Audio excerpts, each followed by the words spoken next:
कर दी है और हम लोग पढ़ने जा रहे हैं स्ट्रेट लाइन। तो स्ट्रेट लाइन को पढ़ने का वे ये होता है कि आप जब भी किसी से पढ़ेंगे तो वो आपसे कहेगा कि वो आपको कोऑर्डिनेट ज्योमेट्री पढ़ा रहा है। अब बच्चों कोऑर्डिनेट ज्योमेट्री का एक सेक्शन नहीं होता, कोऑर्डिनेट ज्योमेट्री के कई बड़े सेक्शंस होते हैं। इसमें अगर आप सेक्शन को डिवाइड करना चाहें तो वो दो सेक्शन में डिवाइड हो जाता है, एक होता है स्ट्रेट लाइन और एक होता है कोनिक सेक्शन। और जो कोनिक सेक्शन होता है वो फर्दर डिवाइड हो जाता है कई सारे पार्ट्स में। एक डिवाइड होता है सर्किल में, फिर पैराबोला में, फिर इलिप्स में, फिर हाइपरबोला में।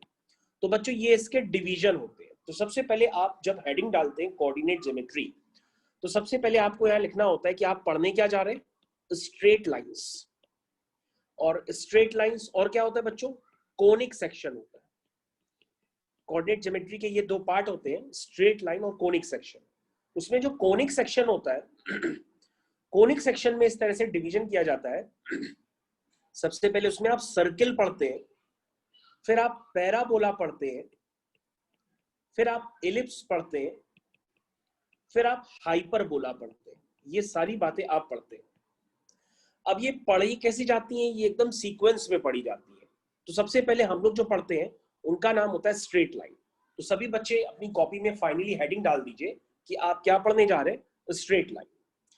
और जब हम स्ट्रेट लाइन की बात करते हैं तो जो बच्चे आईएससी या आईसीएससी बोर्ड के हैं उनको स्ट्रेट लाइन का अंदाजा पहले से ही काफी कुछ होता है। क्यों? क्योंकि वो काफी कुछ अपनी क्लास 9th और 10th में ही पढ़ चुके हैं। जैसे डिस्टेंस बिटवीन टू पॉइंट्स, क्या पढ़ते हैं, डिस्टेंस बिटवीन टू पॉइंट्स। जैसे आपने ये एक्स एक्सिस बनाई, वाई एक्सिस बनाई, ये आपका ओरिजिन है और इस प्लेन को हम लोग कहते हैं कार्टेशियन प्लेन।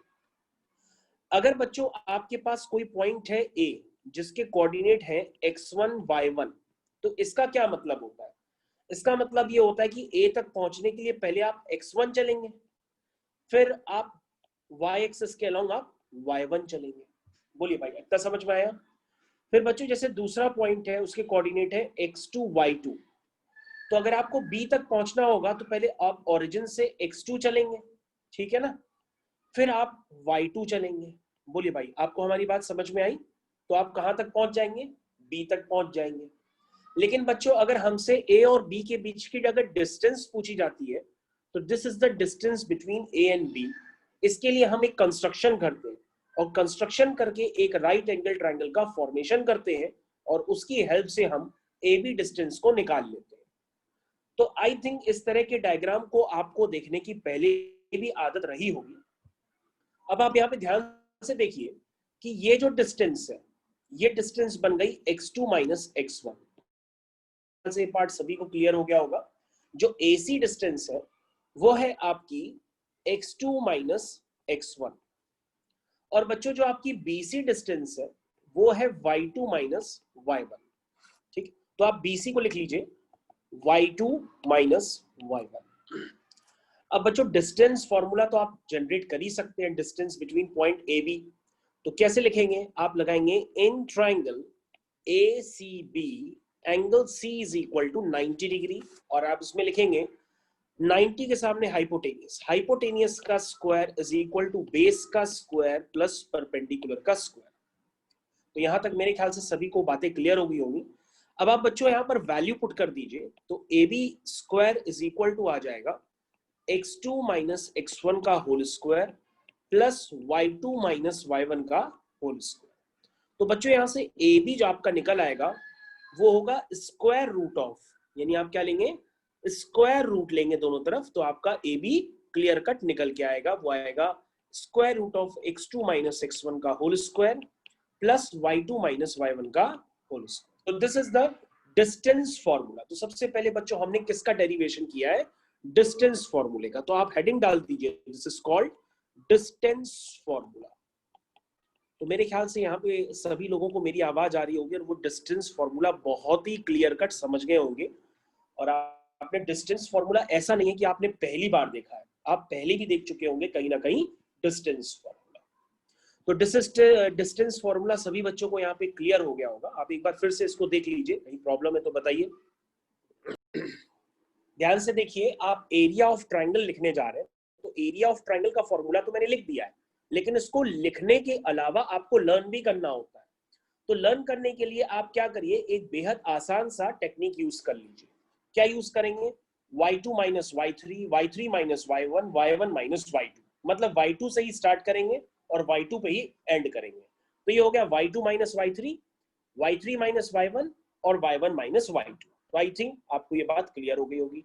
और मिड पॉइंट फॉर्मूला भी आपको क्लियर है कि कोई भी स्ट्रेट लाइन है, अगर स्ट्रेट लाइन में m और n यानी सेक्शन फॉर्मूले में अगर रेशियो 1:1 हो जाता है, तो स्ट्रेट लाइन में जो ये p पॉइंट हो जाएगा, वो p पॉइंट क्या बन जाता है, वो मिड पॉइंट बन जाता है ऑफ लाइन AB। तो P is midpoint of line AB, that means P is x1 plus x2 by 2, y1 plus y2 by 2। तो आई थिंक यहाँ पर सबको ये बात क्लियर हो गई होगी। ठीक है, अब हम लोग यहाँ पर एक कंडीशन लिख लेते हैं। कभी कभी क्या होता है कि आपके पास गिवन होता है कि पॉइंट्स आर कोलिनियर। ये देखिए पॉइंट्स कोलिनियर है। कोलिनियर का हिंदी में मतलब होता है कि पॉइंट्स एक ही लाइन पे लाई करते हैं। This is x1 y1, x2 y2 और x3 y3। अगर पॉइंट्स कोलिनियर होते हैं तो आपको सीधे सीधे समझ में आना चाहिए कि अगर पॉइंट्स एक लाइन पे लाई करते हैं तो वो कभी भी ट्रायंगल का फॉर्मेशन नहीं कर सकते।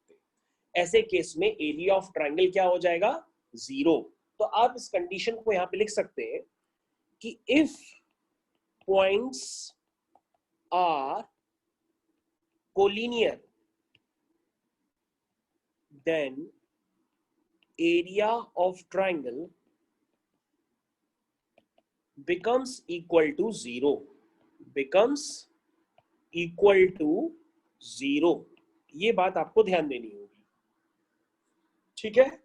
यानी आपका जो एरिया था उसको आप 0 कर देंगे, that means 1/2 x1 y2 minus y3 plus x2 y3 minus y1 plus x3 y1 minus y2। ये एरिया आपका क्या हो गया, 0 हो जाएगा अगर पॉइंट्स क्या होंगे, कोलिनियर। तो मेरे ख्याल से इतने तक के कंसेप्ट आपको यहाँ पे बहुत अच्छे से समझ में आ गए होंगे।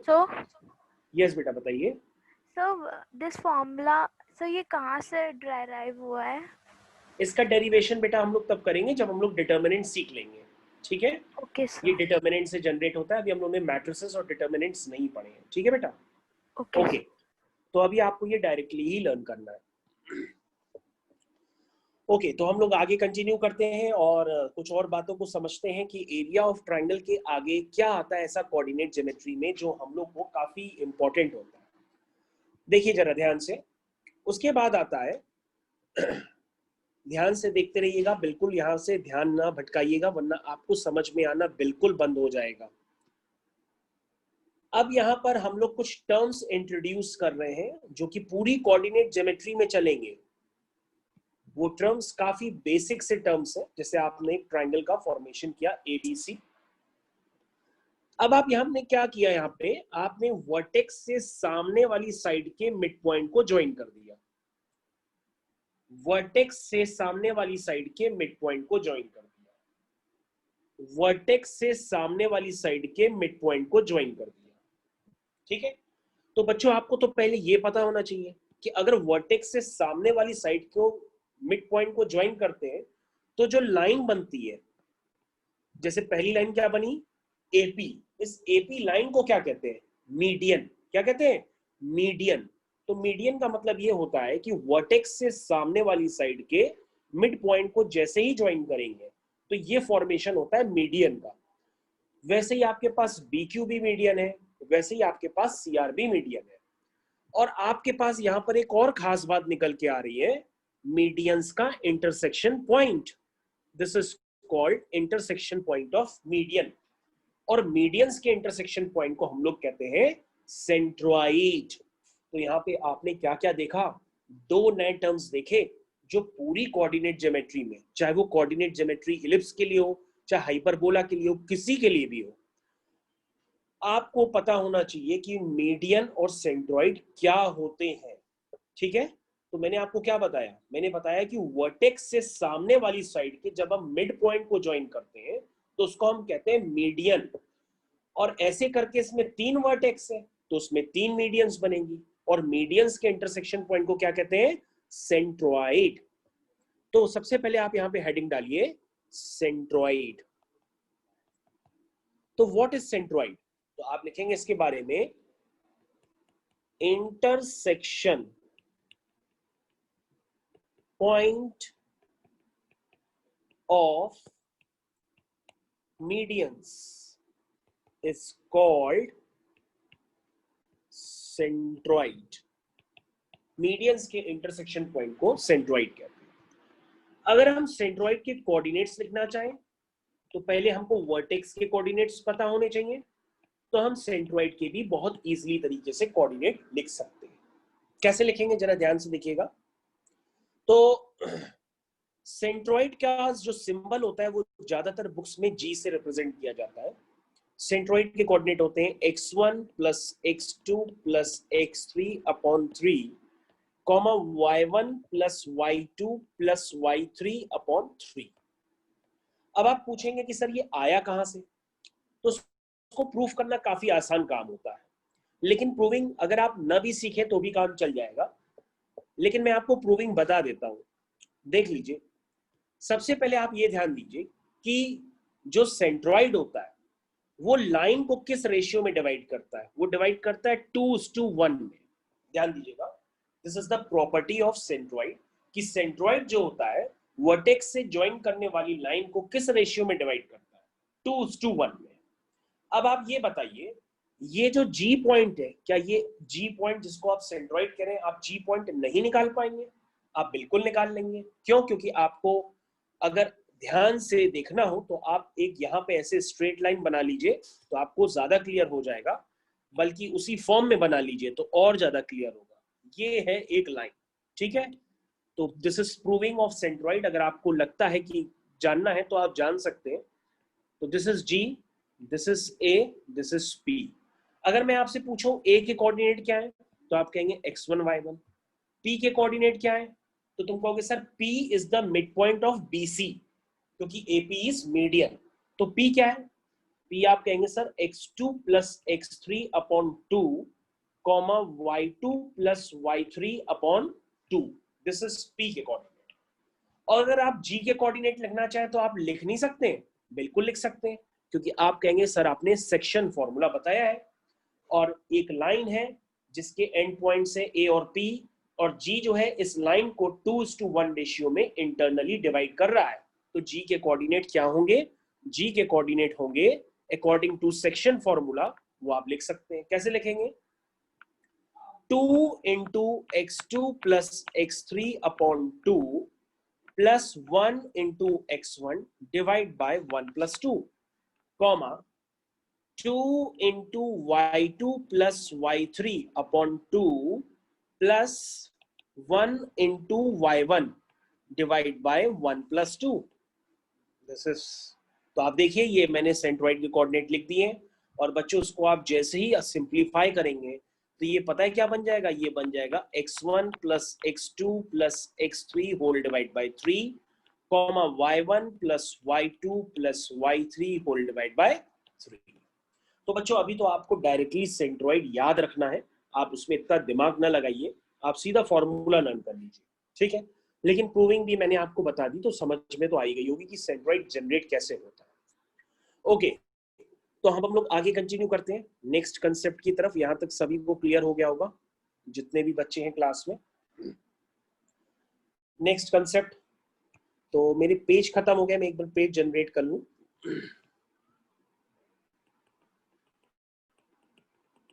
ओके, तो नेक्स्ट कंसेप्ट की तरफ हम लोग मूव कर गए सेंट्रॉइड के बाद। तो सेंट्रॉइड के बाद अब आपका पास आता है सरकम सेंटर। सरकम सेंटर, तो सभी बच्चे अपनी कॉपी में हेडिंग डालिए सरकम सेंटर। सरकम सेंटर ऐसा थोड़ी नहीं आप पहली बार सुन रहे हैं, आपने पहले कहीं ना कहीं देखा है, चाहे वो CBSE का बोर्ड हो चाहे वो ICSE का बोर्ड हो। सरकम सेंटर आपने पहले भी कहीं सुना है, बस आपको याद नहीं होगा या आपको प्रॉपर तरीके से बताया नहीं गया होगा। तो मैं आपको बता रहा हूं आज, देखिए ABC, ठीक है।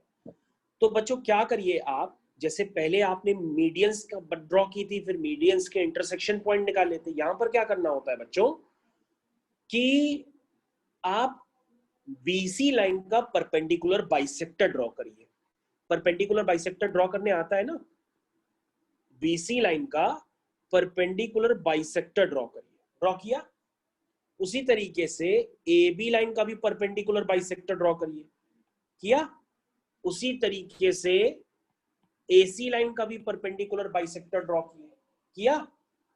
तो तुम समझ गए होगे कि जो परपेंडिकुलर बाइसेक्टर्स का इंटरसेक्शन पॉइंट है, दिस इज कॉल्ड सरकम सेंटर। क्या कहते हैं इसको? सरकम सेंटर।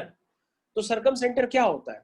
जैसे मैंने आपको बताया कि मीडियंस के इंटरसेक्शन पॉइंट को सेंट्रॉइड कहते हैं, वैसे ही परपेंडिकुलर बाइसेक्टर्स के इंटरसेक्शन पॉइंट को सरकम सेंटर कहते हैं। लेकिन आप थोड़ी देर में इतना कंफ्यूज हो जाओगे कि हमको कहने लगोगे कि जो सेंट्रॉइड है वही सरकम सेंटर है, सेंट्रॉइड को सरकम सेंटर बताओगे, सेंट्रॉइड सब उल्टा सीधा बताओगे। तो कंफ्यूजन मत क्रिएट करो, मैं आपको दोबारा बता रहा हूं। क्या बताया? The intersection point of perpendicular bisectors is called circumcenter.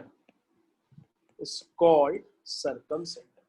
तो बच्चों सरकम सेंटर की क्या प्रॉपर्टी होती है पता है? सरकम सेंटर की प्रॉपर्टी होती है, दिस इज सरकम सेंटर। इसकी प्रॉपर्टी होती है कि इसकी तीनों वर्टिसेस से जो डिस्टेंस होती है ना वो इक्वल होती है। क्या होती है? इक्वल। तीनों वर्टिसेस से जो डिस्टेंस होती है वो इक्वल होती है। मान लीजिए आपने सरकम सेंटर को O से रिप्रेजेंट किया, तो मेरे कहने का मतलब ये है कि OA is equal to OB is equal to OC. That means circumcenter is equidistant from all three vertices. ये तीनों वर्टिसेस से इक्विडिस्टेंट होता है। तो बच्चों अगर हम OA को रेडियस ले लें या OB को रेडियस ले लें या OC को रेडियस ले लें, तीनों बराबर है, और O को सेंटर मान लें, तो इससे जो सर्किल बनता है वो सर्किल आपको कुछ इस तरीके से नजर आएगा, और इस सर्किल का नाम होता है सरकम सर्किल। बोलो समझ में आया? इसका नाम क्या होता है? सरकम सर्किल, जिसका सेंटर क्या है? सरकम सेंटर O और रेडियस क्या है? OA is equal to OB is equal to OC is equal to R। बोलो भाई समझ में आया कि किस तरह से सरकम सेंटर का कंसेप्ट होता है? तो बच्चों अब एग्जाम में जब क्वेश्चन आता है कि फाइंड द सरकम सेंटर, तो वो काफी आसान होता है।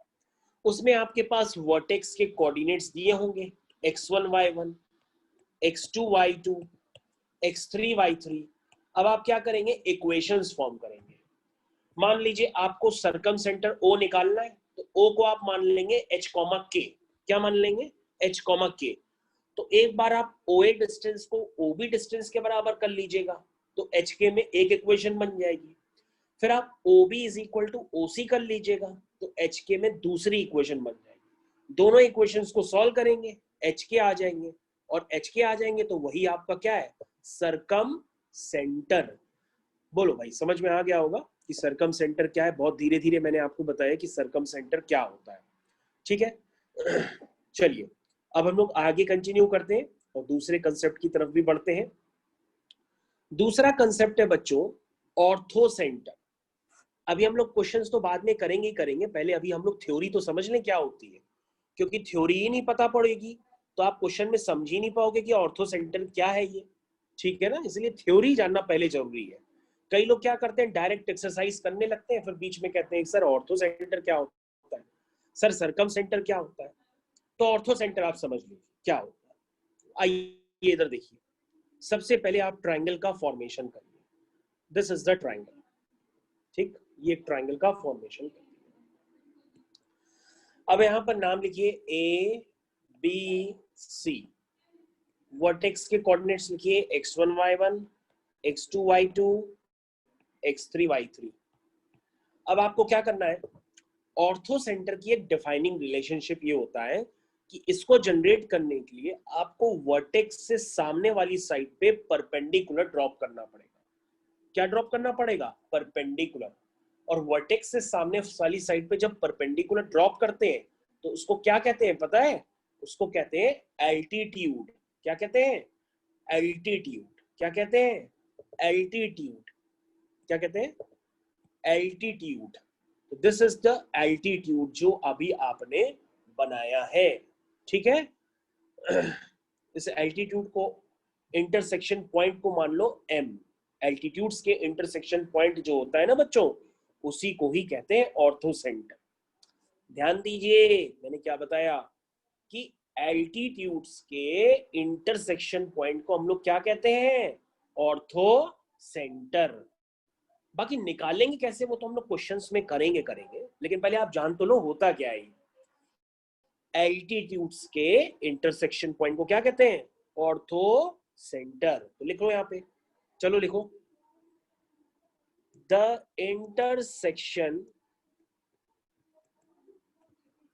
Point of altitudes is called orthocentre. ठीक है, तो ऑर्थोसेंटर क्या है बच्चों? एल्टीट्यूड्स का इंटरसेक्शन पॉइंट। बोलो, याद रहेगा? सबको याद रहेगा भाई? एल्टीट्यूड्स के इंटरसेक्शन पॉइंट को हम लोग क्या कहते हैं? ऑर्थोसेंटर। लेकिन बच्चों एक बात आपको ध्यान देना होगा कि ऑर्थोसेंटर, सर्कमसेंटर और सेंट्रॉइड, ये एक ऐसा केस होता है कि ये केस मतलब एक ऐसा केस होता है कि ये तीनों पॉइंट्स एक दूसरे के ऊपर ओवरलैप कर जाते हैं। तो आप बता सकते हैं कि ऐसा कौन सा केस होगा कि जिसमें ऑर्थोसेंटर भी वही हो, सर्कमसेंटर भी वही हो और सेंट्रॉइड भी वही हो? तो कौन सा ऐसा केस हो सकता है? कोई बता सकता है बच्चा? नाम है तो किसी का? इन सेंटर। नहीं, सुनो, तो इन सेंटर अभी तो मैंने पढ़ा है। मैं आपसे ये सिर्फ ये बताने जा रहा हूं कि ट्रायंगल के अंदर अगर ट्रायंगल की प्रॉपर्टी बन जाए कि ट्रायंगल आपका क्या है? Equilateral triangle. तो बच्चों इक्विलेटरल ट्रायंगल में जो मीडियन होती है वही एल्टीट्यूड होता है। ये बात आपको ध्यान देना होगा। इक्विलेटरल ट्रायंगल में सारी साइड सेम होती हैं, इक्वल होती हैं, तो उसमें जो एल्टीट्यूड होता है ना वही मीडियन का भी काम करता है। कहने का मतलब ये है कि इक्विलेटरल ट्रायंगल अगर आपके पास आएगा तो ऐसे केस में जो आपका सर्कम सेंटर होगा वही आपका ऑर्थोसेंटर होगा, वही आपका सेंट्रॉइड होगा और वही आपका इनसेंटर भी होगा। लेकिन आप पूछेंगे इनसेंटर क्या होता है? तो इनसेंटर अभी हम आपको थोड़ी देर में बता देंगे, लेकिन आपको इतना याद रखना होगा कि in case of equilateral triangle, हमारे साथ लिख लीजिए इस बात को, लिखिए हमारे साथ, in case of equilateral triangle all points overlap या lie on each other, lie on each other. In case of equilateral triangle all points lie on each other. ठीक है, तो इक्विलेटरल ट्रायंगल के केस में सारे पॉइंट्स एक दूसरे के ऊपर lie करते हैं। ठीक है ना? बोलो भाई, समझ में आया? सभी बच्चों को क्लियर हुआ? तो मतलब जो सेंट्रॉइड होगा वही सर्कम सेंटर का भी पॉइंट होगा, वही ऑर्थो सेंटर होगा और वही सेम पॉइंट इन सेंटर भी होगा। तो अब हम लोग जान लेते हैं कि इन सेंटर क्या होता है। आइए इन सेंटर के बारे में समझ लेते हैं।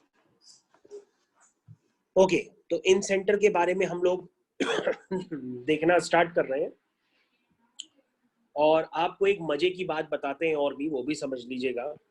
जो बात बताने जा रहे हैं वो पहले आप समझ लीजिए वरना मैं भूल जाऊंगा। ये आपके पास एक राइट एंगल ट्रायंगल है। आपको ध्यान देना होगा, अगर आपके पास गलती से भी कोई राइट एंगल ट्रायंगल बना करके दे दे और उसमें पूछे कि ऑर्थो सेंटर कहाँ है और सरकम सेंटर कहाँ है, तो ये आप बहुत ही जल्दी बता सकते हो। In case of right angle triangle, ध्यान दीजिएगा भाई, in case of right angle triangle, the midpoint of hypotenuse, the midpoint of hypotenuse is called circumcenter and the point B is called orthocenter. देखिए भाई, this is the property of right angle triangle. क्या आपको लिखवाई मैंने, लिख लीजिए आप इसको। in case of right angle triangle, the midpoint of hypotenuse is circumcenter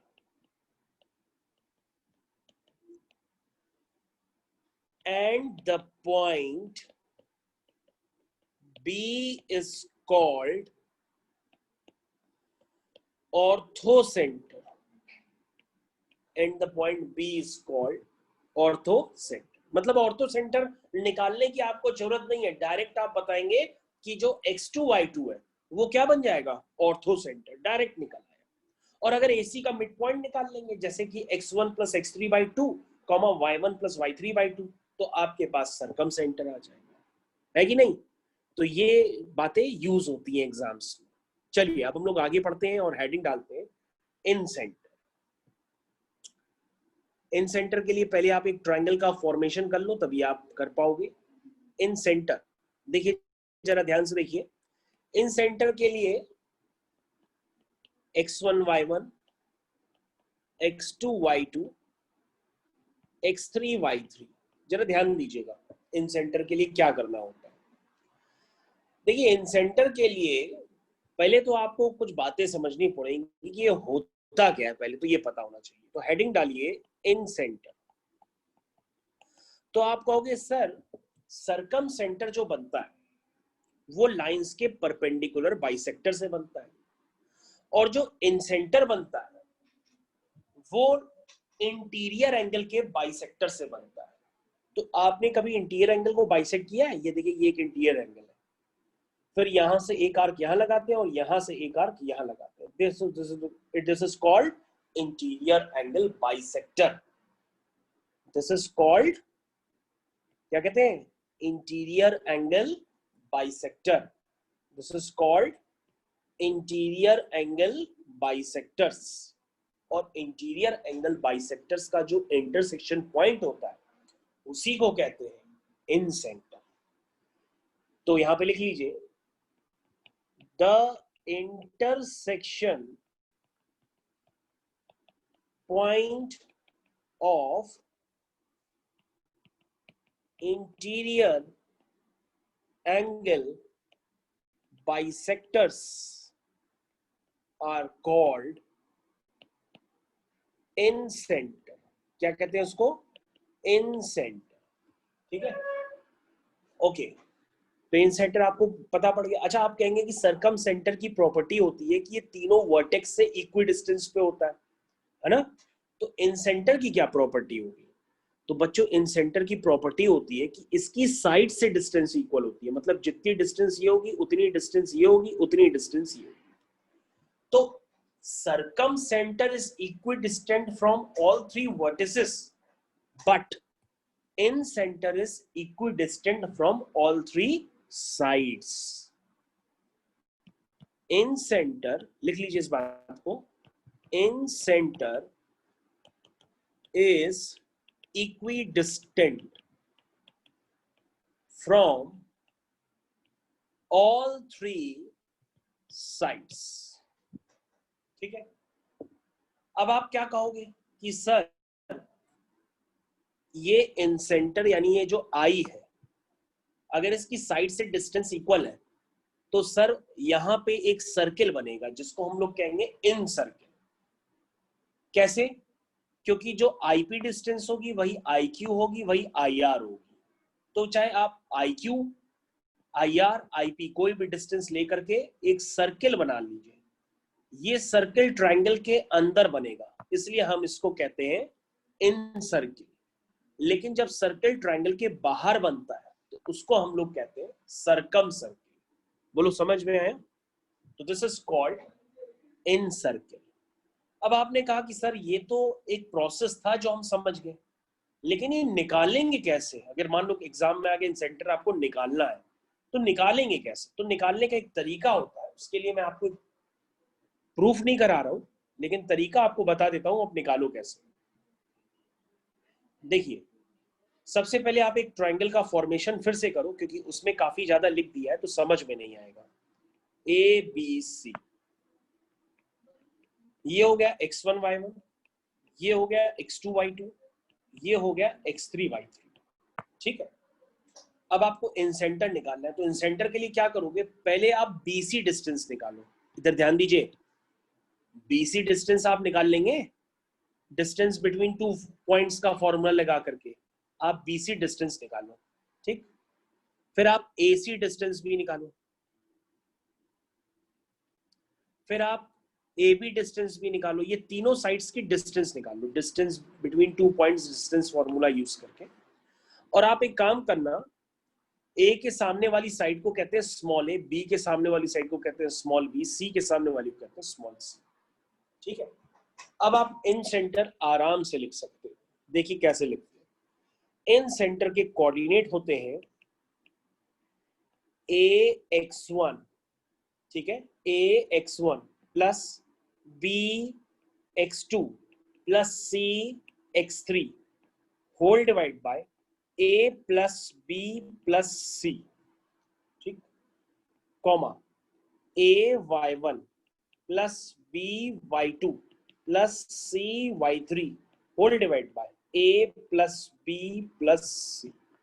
this is the coordinate of incentre, इसको हम लोग इन सेंटर कहते हैं। इस तरह से निकाला जाता है। तो इसकी मैं कोई आपको प्रूविंग नहीं कराने जा रहा हूं, प्रूविंग आपसे नहीं पूछी जाएगी, आपको इन सेंटर बस निकालने आना चाहिए। तो पहले आप इतना देख लीजिए। ओके बच्चों, तो हम लोग आगे कंटिन्यू कर चुके हैं। सबसे पहले अब हम लोग को पता होना चाहिए कि इक्वेशन ऑफ अ लाइन, किसी भी लाइन की इक्वेशन को कितने तरीके से लिखा जा सकता है। इक्वेशन ऑफ लाइन, हेडिंग डालिए हमारे साथ, इक्वेशन ऑफ लाइन।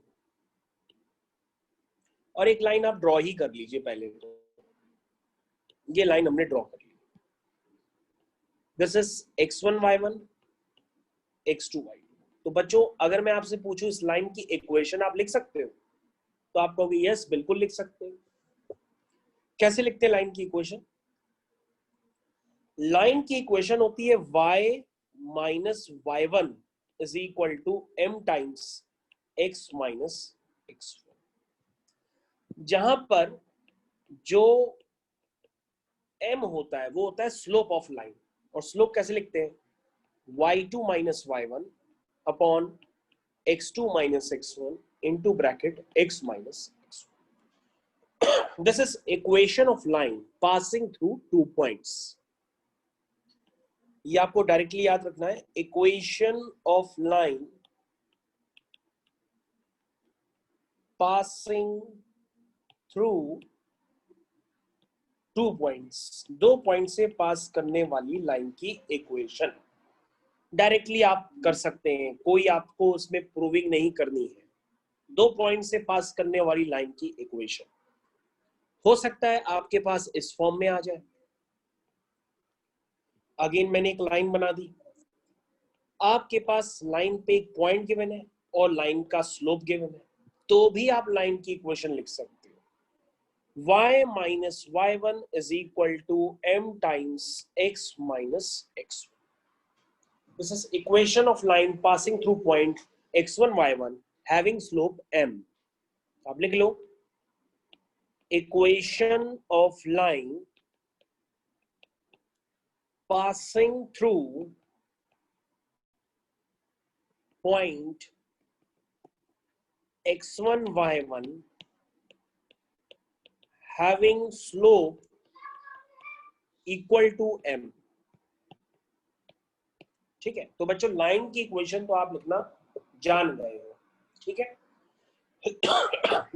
चलिए अब आगे हेडिंग डालते हैं हम लोग, slope intercept form of a line. सभी बच्चे अपनी कॉपी में हेडिंग डालिए।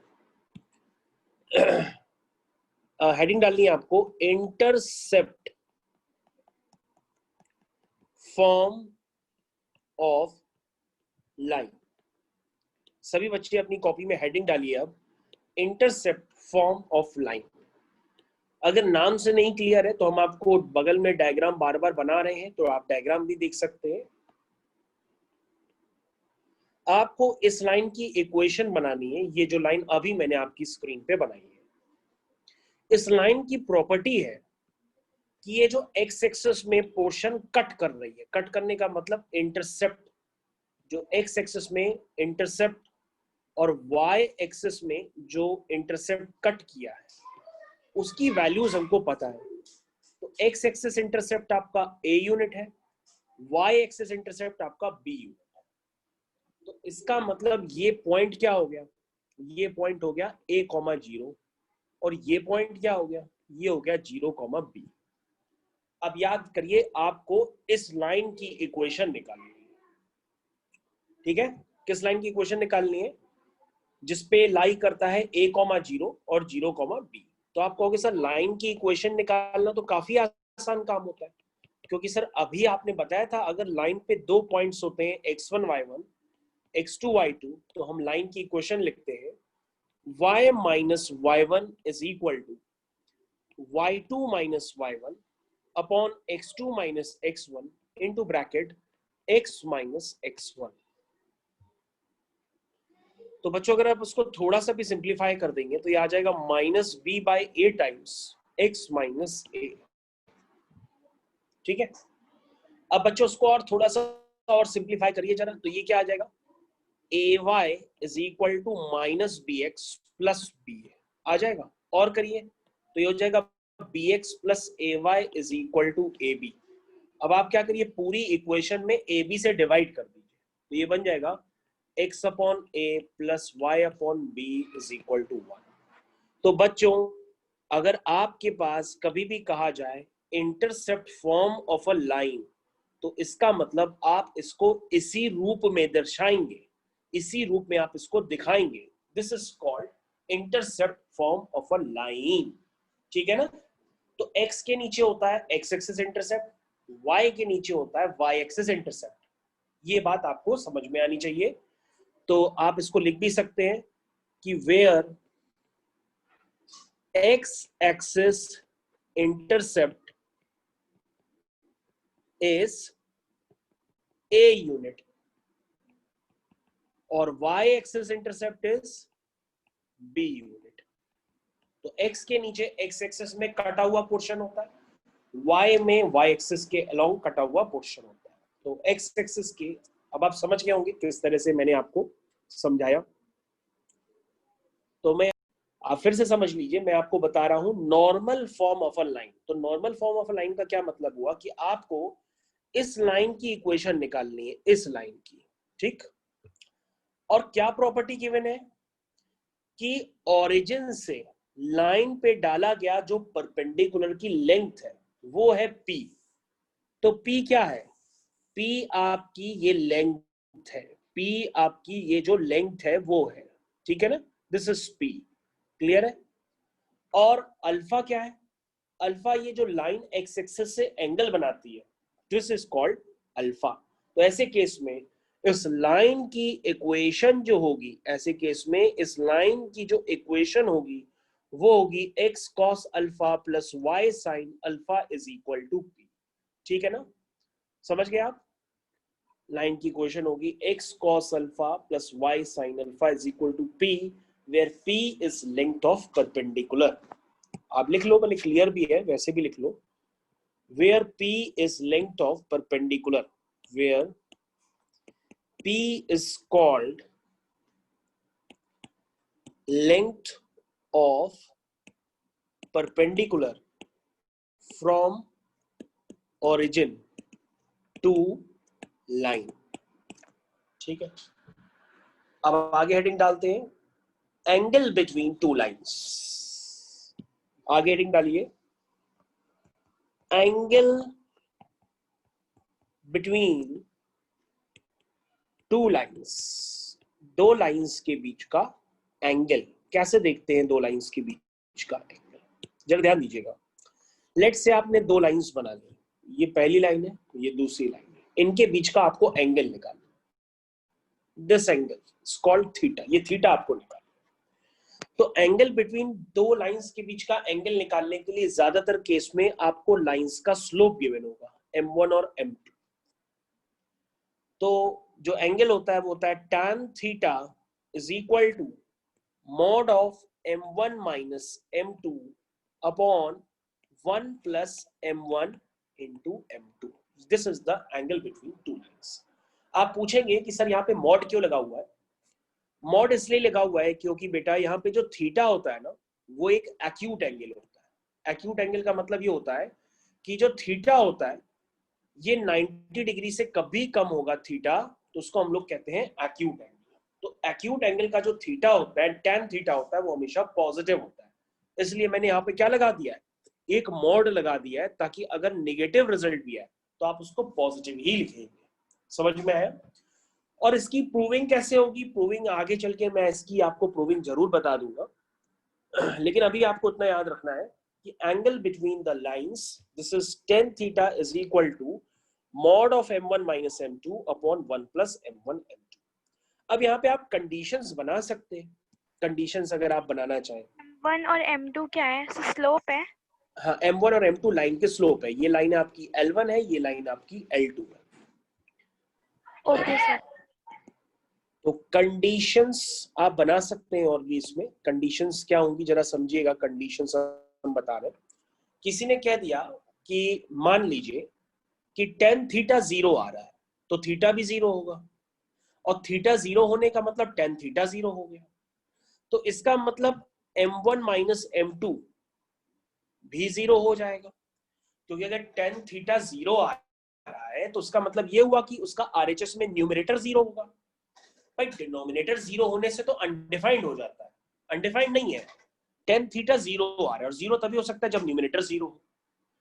तो अगर tan थीटा 0 है तो इसको आप लिख लीजिए, अगर tan थीटा 0 है तो इसका मतलब क्या हुआ कि थीटा इज इक्वल टू 0 हो गया। और थीटा 0 होने का मतलब क्या हुआ कि लाइंस क्या है, वो आपस में पैरेलल है। लाइंस क्या है, आपस में पैरेलल होंगी, तभी उनके बीच का एंगल क्या है, 0। के बीच का एंगल क्या है, 0। तो लाइंस जब आपस में पैरेलल होंगी तो उनके बीच का एंगल 0 होगा। और यहां से आपके पास एक कंडीशन आ जाएगी m1 बराबर m2। तो बच्चों आपको ध्यान देना होगा कि अगर लाइंस पैरेलल होती है तो उनके स्लोप सेम होते हैं। ऐसे केस में हम लिखते हैं m1 इक्वल टू m2। तो आप यहां पे लिख सकते हैं स्टार बना के, if lines are parallel then slopes are same, that is m1 is equal to m2। ठीक है, चलिए नेक्स्ट कंडीशन पे हम लोग बढ़ते हैं। आपके मन में ये भी तो होगा कि सर लाइंस के बीच का एंगल 90 डिग्री हो जाए, मतलब थीटा 90 हो जाए, और थीटा 90 हो जाएगा तो tan 90 क्या हो जाएगा, tan 90 हो जाएगा अनडिफाइंड। tan 90 को आप क्या लिखते हैं, अनडिफाइंड लिखते हैं ना। लेकिन कंडीशन इसको बनाएंगे कैसे? तो बच्चों अनडिफाइंड को कभी अनडिफाइंड हम लोग नहीं लिखते हैं, अनडिफाइंड को हम लोग लिखते हैं 1/0। तो याद रखिएगा आगे के लिए कि कभी भी कोई अनडिफाइंड कहे तो आप अनडिफाइंड की जगह क्या लिखेंगे, 1/0, क्योंकि कोई भी रियल नंबर अपॉन 0 होता है तो हम उसको क्या कहते हैं, अनडिफाइंड। ठीक है, तो अगर हम बच्चों यहां पे कंडीशंस बना लें कि लाइंस आर परपेंडिकुलर,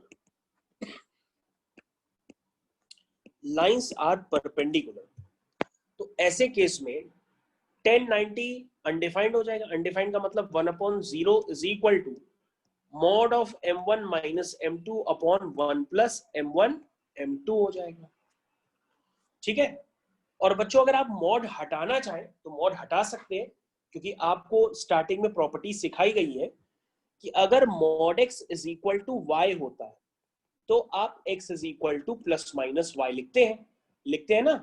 ये बात आपको क्लियर होगी। This is first lecture of inequations, उसमें पढ़ाया जाता है कि अगर mod x is equal to y है या y is equal to mod x है तो mod हटते ही क्या आ जाता है, एक प्लस माइनस का साइन आ जाता है। तो बच्चों अगर आप यहाँ पे mod हटाएंगे तो mod हटाते ही प्लस माइनस का साइन चाहे आप लेफ्ट हैंड साइड पे लगा दीजिए चाहे आप राइट हैंड साइड पे लगा दीजिए, तो लगाएंगे तो वो 1/0 पे चाहे प्लस लगाइए चाहे माइनस लगाइए वो बेकार है, मतलब निरर्थक है, उसका कोई मतलब नहीं है। तो यहां से आपके पास ओवरऑल कंडीशन आ जाएगी मल्टीप्लाई करने पर, क्रॉस मल्टीप्लाई करने पर 1 plus m1 m2 into 1 is equal to 0 आ जाएगा। 1 टाइम्स 1 का मल्टीप्लाई होगा 1 प्लस m1 m2 से और m1 माइनस m2 का क्रॉस मल्टीप्लाई होगा 0 से। तो यहां से बच्चों कंडीशन आ जाएगी m1 m2 is equal to -1। तो बच्चों आपको ध्यान देना होगा कि लाइंस पैरेलल होती हैं तो उनके स्लोप इक्वल होते हैं, लेकिन अगर लाइंस परपेंडिकुलर होती है तो उनके स्लोप का प्रोडक्ट -1 होता है। ये आपको ध्यान देना होगा। मैं इसके लिए अभी रुक जाता हूं, आप पहले देख लो और आपको ये कंडीशंस डायरेक्टली लर्न करनी है। देखिए, if lines are parallel then m1 is equal to m2. If lines are perpendicular then m1 into m2 is equal to -1। ये बात आपको ध्यान देना होगा कि m1 m2 का प्रोडक्ट -1। बोले भाई समझ में आ गया? काफी बातें मैंने आपको आज क्लियर की है। आइए आगे 2 कंसेप्ट और पढ़ लेते हैं, उसके बाद ज्यादातर थ्योरी खत्म हो जाएगी तो हम लोग नेक्स्ट टर्न पे करेंगे क्वेश्चंस को, तब आपको क्वेश्चंस क्लियर होंगे, क्वेश्चंस कैसे थ्योरी पे अप्लाई करके किए जा रहे हैं। चलिए, ये फॉर्म जो हम बताने जा रहे हैं ये बहुत ही कॉमन फॉर्म है, इसको कहते हैं slope intercept form of line. ये हर बच्चा जानता है, this is called slope intercept form of line.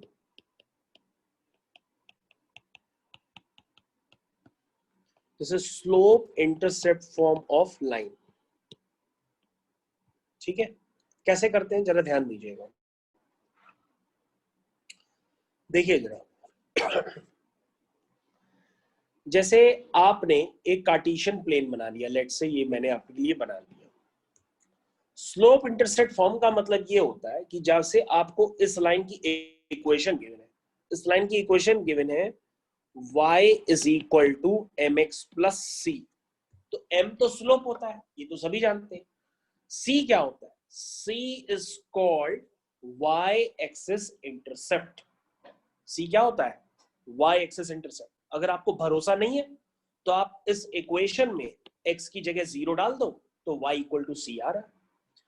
तो c क्या होता है? कई बच्चे c में कंफ्यूज होते हैं और स्लोप इंटरसेप्ट फॉर्म को लिख ही नहीं पाते हैं। तो स्लोप इंटरसेप्ट फॉर्म में जो c होता है वो होता है y axis intercept, where m is called, ध्यान दीजिए भाई, where m is called slope of line and c is known as y-axis intercept। c को हम लोग क्या कहते हैं? y-axis intercept। याद रहेगा? बोलो भाई, याद रहेगा? ठीक है, ओके। तो